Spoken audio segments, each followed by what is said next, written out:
Salut la compagnie, c'est Jules Melon et aujourd'hui dans un procédé critique après la douche, et j'en ai eu besoin pour me remettre les idées en place, je vais vous parler d'un film sorti en 1979 et qui n'est pas évident à décrypter comme ça au premier visionnage, Le Tambour, ou en version originale dit Blechtrommel, donc c'est allemand en coproduction avec la France, la Pologne et la Yougoslavie à l'époque, réalisé par Volker Schlöndorff, dont je découvre ici l'univers d'après un roman de Günter Grass que je n'ai pas lu. Le réalisateur a coécrit le scénario avec, entre autres, le français Jean-Claude Carrière, qui a beaucoup participé dans l'univers du cinéma, Buñuel, et j'en passe. Je pense à Buñuel parce que j'ai évoqué une œuvre de Buñuel, là, peut-être juste avant, c'est amusant. Et comme ce film de Buñuel dont j'ai parlé il y a très peu de temps, eh bien, ce tambour a eu la Palme d'Or au Festival de Cannes avec un autre film, Apocalypse Now. Eh oui, excusez du peu. Au casting, nous retrouvons dans les rôles principaux, déjà, le jeune acteur de l'époque, qui avait 12 ans lors du tournage, David Brennant, que j'avais déjà vu dans Legend de Ridley Scott, et récemment j'en ai parlé dans Canicule d'Yves Boisset. Rôle très intéressant d'un enfant qui va refuser de grandir. Je reviendrai évidemment sur ce point. Ensuite, autour de lui, dans le rôle du père, si je ne me trompe pas, Mario Adorf. La mère, c'est Angela Winkler, qu'on a pu voir récemment dans la série Dark. Et aussi dans Benny's Video, que j'ai évoqué, je crois, l'année dernière. Bon, bref, je l'avais déjà vu cette dame. Il y a aussi Daniel Olbrychski qui joue Yann l'oncle et Katharina Thalbach qui interprète Maria, qu'on va voir dans la dernière partie, si on veut, du film. C'est une œuvre qui est très particulière quand même. Attention, warning, c'est un ovni du cinéma, avec des scènes qui peuvent paraître très malaisantes, et pour cause, on est quand même dans un univers très dur, qui donc mélange la réalité historique pure et aussi la narration de quelqu'un qui n'est pas un narrateur à qui on peut faire confiance à 100%, sans qu'il y a peut-être une idée de fantasme, d'idée fantastique au-delà de la réalité. Alors, oui ou non, je vais essayer de m'exprimer sur ce point dans cette vidéo. Ce qui est sûr, c'est que Le Tambour, c'est un film d'entre-deux. Voilà. Il faut que je m'explique là aussi sur ce point. On va d'abord faire un petit synopsis quand même. On va suivre l'histoire du jeune Oscar qui nous raconte sa vie de l'enfance à la fin de l'adolescence. Sauf qu'à partir de l'âge de 3 ans, il ne va plus grandir. Bon, parce qu'il décide de refuser de grandir. C'est là où je vous parlais de fantastique un peu, parce que c'est juste qu'en fait, il a reçu un choc sur la tête. Bon, c'est lui qui se l'aurait provoqué, voilà. Et après cette chute dans les escaliers, eh bien, son corps refuse de continuer sa croissance. Mais lui, quand même, mentalement, il va bien évoluer, attention. Et donc, on va le suivre entre l'Allemagne pré-Troisième Reich, la montée de ce Troisième Reich, et évidemment, la Seconde Guerre mondiale, jusqu'à peu près à la fin de celle-ci. Et on va même pousser le délire encore plus loin, c'est qu'on voit sa naissance. Bon, ça d'accord. Je me demande si c'est pas une scène qui a inspiré Ari Aster pour le début de Boy the Fred, mais bon, ça, je balance ça comme ça. Et on va même assister à la conception de sa mère. Voilà, à la fin du 19e siècle, c'est spécial. Et derrière, on déroule donc la vision de ce jeune enfant qui devient adolescent, mais syndrome de Peter Pan d'une certaine manière, mais c'est quand même au-delà du conte de fées, là, quoique ça prend des codes du conte de fées. Il va observer ce qui se passe dans la grande histoire de l'Allemagne et aussi dans sa petite histoire familiale, assez complexe, parce que bon, sa mère et son père, d'accord, mais il y a l'oncle aussi.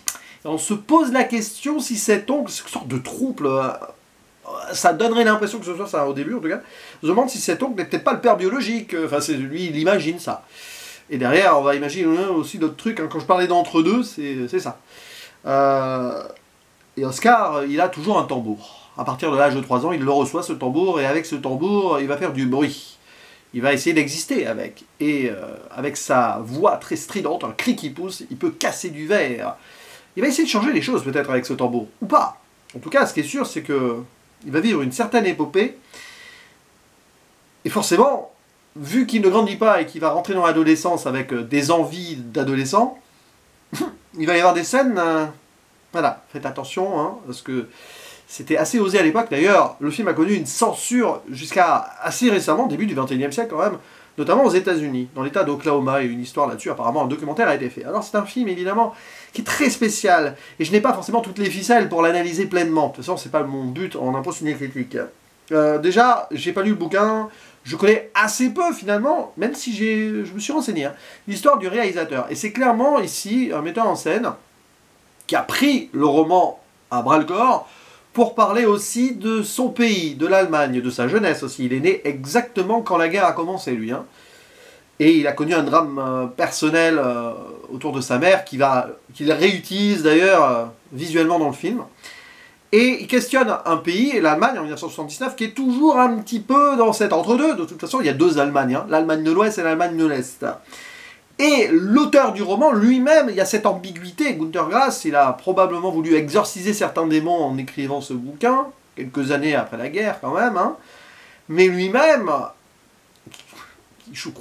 qui a l'âge de 16-17 ans pendant la Seconde Guerre mondiale et tout, a été dans les jeunesses nazies et visiblement il s'y impliquait un petit peu quand même, avec un âge de raison derrière. Il a peut-être regretté par la suite, c'est peut-être pour ça qu'il a fait ce bouquin, qui donc place de facto notre narrateur et personnage principal dans une situation ambiguë, c'est-à-dire que c'est quelqu'un qui souffre, hein, qui subit forcément, mais qui va aussi, je sais pas moi, vivoter dans cet univers. Même s'il essaye de bouger les choses, à un moment, il bouge surtout pour lui-même. Hein. Ça aussi, c'est intéressant. Il fait d'une famille de petite bourgeoisie, mais il est, voilà, déchiré. Donc, dans cet entre-deux. Et c'est là où j'en arrive on va dire, à ce que j'ai ressenti dans ce film, qui est difficilement aimable. Je ne sais pas à quel point je l'ai apprécié ou non. Enfin, c'est sûr, ce qui va me marquer. Et donc, étant cristallisé dans mon esprit, on va dire qu'il réussit son coup. Ça va au-delà de on va dire, de l'opinion personnelle qu'on peut avoir autour d'une œuvre qui, comme ça, est assez difficile à voir, hein, sur certains points, avec des scènes qui sont très, très, très spéciales, quand même, qui rappellent à la mort, mais aussi à la vie, à la mort, à la vie, il y a plein de choses comme ça, l'entre-deux perpétuel, quoi. Mais, cette idée d'entre-deux, déjà, c'est le lieu où se situe l'intrigue, la ville de Danzig. Alors, je ne suis pas très connaisseur en histoire de la Seconde Guerre mondiale, enfin, j'ai des bases, mais voilà. Danzig, c'était un territoire, une ville libre, qui va être à un moment récupéré par le Troisième Reich, qui était donc ni vraiment en Allemagne, ni vraiment en Pologne, voilà. Et là, c'est un petit peu l'idée aussi d'Oscar, qui est pas trop allemand et qui est pas trop polonais, mais il est à la fois allemand et polonais par plus ou moins par son héritage. On voit que finalement, la mère, elle naît d'un moment d'acte d'amour assez particulier dans les champs, là. C'est un réfugié polonais, d'une région qui est pas tout à fait, qui est actuellement en Pologne, je crois, et d'une paysanne allemande. Donc il a cette double origine-là par sa mère. Et après, évidemment, le père, peut-être qu'il est allemand, peut-être qu'il est polonais, puisque Yann, finalement, il serait plus polonais, l'oncle. Bon, ça c'est aussi une histoire comme ça. Donc cet entre-deux, il est là, l'entre-deux évidemment entre l'âge de l'enfance et l'âge adulte, puisqu'il est les deux à la fois, finalement, Oscar, bien sûr, et l'entre-deux entre la liberté de la ville de Danzig et évidemment le Troisième Reich qui va venir se mettre en place. C'est assez impressionnant parce que forcément, comme on est déchiré dans ce film à l'image du personnage et principal et de ceux qui sont autour, nous aussi on est déchiré face au visionnage. C'est-à-dire qu'on va à la fois trouver des choses grandioses et des choses dérangeantes, des choses qu'on va trouver un peu tordues ou distordues. Il y a des décalages qui sont, et même dans le ton, le film est dans cet entre-deux, entre une dureté réaliste de guerre, c'est pas vraiment un film de guerre, mais ça devient un film de guerre, et ce côté presque humoristique par défaut de certaines scènes, avec des chocs qui vont nous être balancés à travers la figure. C'est quand même plus violent qu'humoristique, mais on pourrait se poser des questions. Et du coup, dans cette vie-là, il n'est pas vraiment dans ce qu'il pourrait être. C'est-à-dire qu'il va vivre cette vie entre deux de toute façon. Il va rencontrer des choses, des gens. Alors des gens, surtout, hein, évidemment. Enfin, il va rencontrer des situations aussi. Il y a plusieurs personnages comme ça qui gravitent. Il y a, j'allais dire, un freak. Parce qu'on peut penser encore aux freaks de Todd Browning, mais vite fait. Enfin, il va rencontrer une personne de petite taille qui travaille dans un cirque à Bebra, qui est joué par Fritz Hackel. Voilà, et parce que j'ai pas tout dit pour le casting, j'en gardais un petit peu sous la main. Il va aussi rencontrer un vendeur de jouets qui va lui réparer son tambour, donc ça va être très important pour lui, il y a une relation très proche, et ce monsieur est joué par Charles Aznavour, qui ne faisait pas ses débuts au cinéma du tout. Charles Aznavour qui joue donc de ce vendeur de jouets juif, très important aussi dans ce qu'il va subir évidemment dans le film. Il va avoir des références, le film, évidemment, à ce qui s'est passé un peu avant 1939 et pendant la guerre, il y a des dates clés, hein, évidemment, qui sont mentionnées. Et on a aussi, alors ça c'est pour la version longue, hein, précision, Jean-Claude Carrière lui-même qui joue Rasputin dans une sorte de fantasme vision d'un enfant qui s'imagine des trucs autour de Rasputin après la lecture d'une histoire. Allez, pourquoi pas. Et donc Oscar il va comme ça graviter et essayer de trouver sa place, mais quelle est sa place, hein? C'est la bonne question. Lui-même refuse de se faire une véritable place en refusant de grandir. Et dès le début, de toute façon, il n'avait pas trop envie de vivre dans ce monde. Hein. Sa naissance, elle est racontée telle qu'elle. Oh là là, la lumière qu'il voit, c'est pas une lumière divine, c'est celle d'une ampoule. Bon, ben voilà. Mais quand on lui promet à sa naissance, donc c'est comme s'il avait des souvenirs de sa naissance. C'est pour ça que c'est une narration qui est tronquée, enfin, qui est fantasmée, quoi. Ben, on lui promet qu'à 3 ans, il aura un tambour. Donc, rien que pour ça, il survit. Il veut vivre dans ce monde pour avoir ce tambour à 3 ans. Et avec ce tambour, il va continuer, et il va taper. Il y a des scènes remarquables, à un moment, avec ce tambour, où il va perturber le rythme d'une sorte de réunion du Troisième Reich et transformer donc quelque chose de très carré militaire en valse, où on voit la jeunesse hitlérienne qui commence à valser, ce qui s'appelle envoyer valser les codes et les conventions de l'époque, ça c'est bien. Et c'est ainsi que justement on remet en question ce que l'Allemagne a vécu, mais l'héritage de l'Allemagne. Parce que finalement, Günter Grass, quand il a écrit ce bouquin, il considérait visiblement que l'Allemagne était en train de rester dans une forme de post-nazisme, c'est assez particulier. Et en 1979, certains questionnaient aussi cela, l'Allemagne de l'Ouest. Ah, voilà, avec cette division qu'il y a. Voilà. Donc c'est très dur, hein. Sur le plan géopolitique, il y a quand même des choses. Hein. Et ça fait partie de cette, j'allais dire, nouvelle vague allemande, oui et non, ce nouveau cinéma allemand qui avait du mal à trouver vraiment sa place, même s'il y a énormément de très bons auteurs. C'est des auteurs qui étaient un petit peu, chacun à la marge l'un de l'autre, que ce soit Wenders, que ce soit Herzog. Ils communiquaient très peu entre eux. Et Schoendorf aussi, ici. C'est pour ça que ce film part un petit peu ailleurs, quoi. Même Fassbinder, même s'il a quand même plus, je crois, été en lien avec Fassbinder qu'avec les deux autres nommés. Donc c'est passionnant aussi dans la situation du cinéma allemand, dans l'Allemagne et dans cette création à travers un roman. Un roman qui est proche, du coup, avec cette version cinéma, proche du conte décalé et détourné aussi. Et ça en est très dur. Spoiler quand même pour des scènes importantes. Quoi qu'il y en a une que j'aurais pu faire hors, mais ça vous donne au moins une surprise, enfin ça donne une surprise, si vous êtes là, vous l'avez vu, vous en fichez des spoilers. Mais ça donnera une surprise pour celles et ceux qui ont quitté cette vidéo avant d'avoir vu le film. Il y a un moment une scène de mort ultime, et moi c'est le truc qui m'a le plus choqué. Alors évidemment, les scènes, on va dire, où on voit l'enfant, il a quand même 12 ans au tournage, avoir des relations sexuelles avec des personnages adultes ou quasi-adultes, dur. Voilà. Le personnage d'Andrea Ferréol, c'était une autre actrice française présente, très connue. Bon, ok. Il y a quand même des scènes qui sont assez frontales sur ce point, et c'est compliqué. Mais il y a une scène, moi, finalement, la scène qui m'a le plus quand même, c'est celle avec les anguilles dans la tête à cheval, quoi. La tête de cheval morte qui permet de pêcher les anguilles, et ça déclenche quelque chose. Alors là, vous y voyez du symbolisme, hein, du nazisme et tout, probablement. Et la mère qui va se perdre là-dedans, elle va être choquée par cette scène, et derrière, elle va avoir une envie morbide de manger du poisson, alors qu'elle déteste ça, et elle va en mourir, quoi. Elle va limite mourir de ça, et il y a une scène terrible, donc on voit l'enfant taper à la porte des toilettes alors que sa mère meurt. C'est ce qu'a vécu, visiblement, le metteur en scène dans sa jeunesse avec sa maman, mais indirectement. Enfin, il se voyait tambouriner, tambour, justement.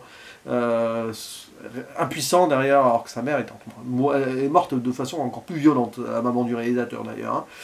Bon, bref, donc il y a des scènes comme ça, mais évidemment après c'est toutes les morts. Donc il y a la mort de la mère, il y a la mort de l'oncle, qui est équivalente à celle du début de la Seconde Guerre mondiale. Voilà. Il y a la mort du père, plus tard, qui sera à la fin, évidemment, là où Oscar décide de grandir et de devenir adulte, percuté par une pierre lancé par celui qui est peut-être son fils. Ça aussi c'est cringe, il y a une scène comme ça où on voit que son père, il a la servante en nouvelle maîtresse, mais le problème c'est que cette servante elle a couché juste avant avec Oscar, voilà, et au moment où il y a l'acte sexuel entre la servante et le père, Oscar intervient et empêche le père de se retirer à temps, et du coup il aurait inséminé la servante qui a un fils après. Mais comme il y a eu la scène d'avant où il a eu une relation sexuelle, il se dit que c'est lui le fils. Enfin, c'est son fils. Peut-être qu'il a...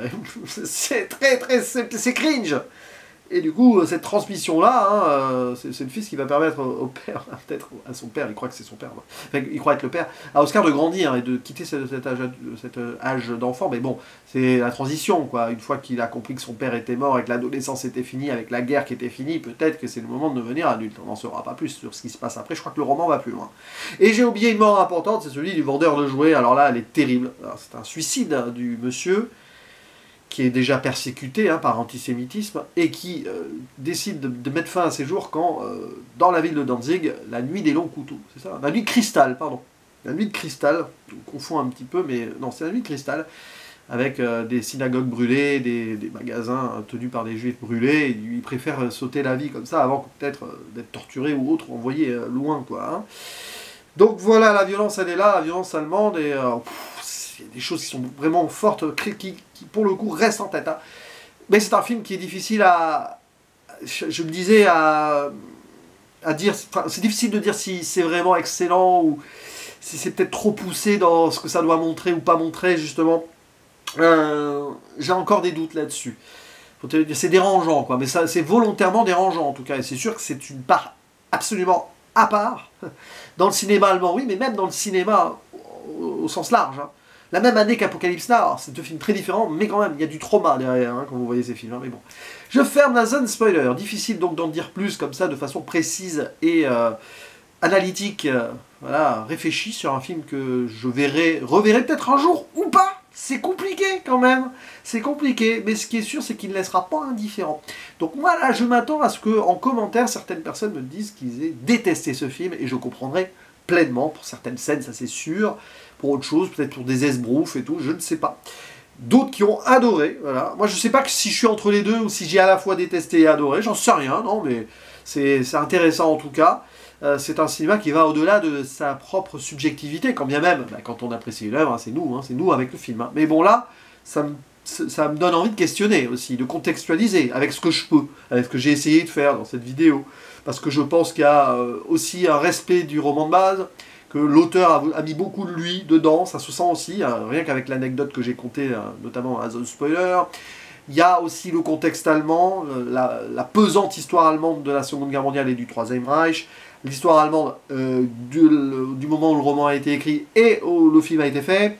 Une Allemagne qui a eu du mal à avancer après le post-nazisme, à l'image du cinéma allemand aussi, mais qui finalement, voilà, était en plein balbutiement. Donc c'est entre-deux que j'ai évoqué, hein, thématiquement parlant. Donc c'est un film à vraiment découvrir, quoi qu'il arrive, mais préparez-vous quand même. Alors ça dure plus de 2 heures, hein, 2h20 ou 2h40 si vous voyez la version longue. Qui apporte d'ailleurs des scènes encore plus, de ce que j'ai compris, frontales, où il y a même presque un dialogue entre Oscar et nous, le spectateur. Mais bon, en tout cas, ce qui est sûr, c'est que voilà, le tambour, il faut en parler de ce film. Voilà, il faut discuter, dialoguer dessus, et j'attends donc cet échange ci-dessous, à vos petits claviers. Je vous dis à la prochaine, ciao. Ah bah attendez, juste un dernier mot, Maurice Jarre à la compo. Voilà, avec des compos un peu atmosphérique et tout, qu'on retrouvera entre autres, parce qu'il l'a déjà fait, et puis il a fait tellement de choses, chez Peter Weir, évidemment, dans Le Cercle des Poètes Disparus, j'y ai pensé, mais voilà. Et là, vraiment, je vous dis à la prochaine, ciao.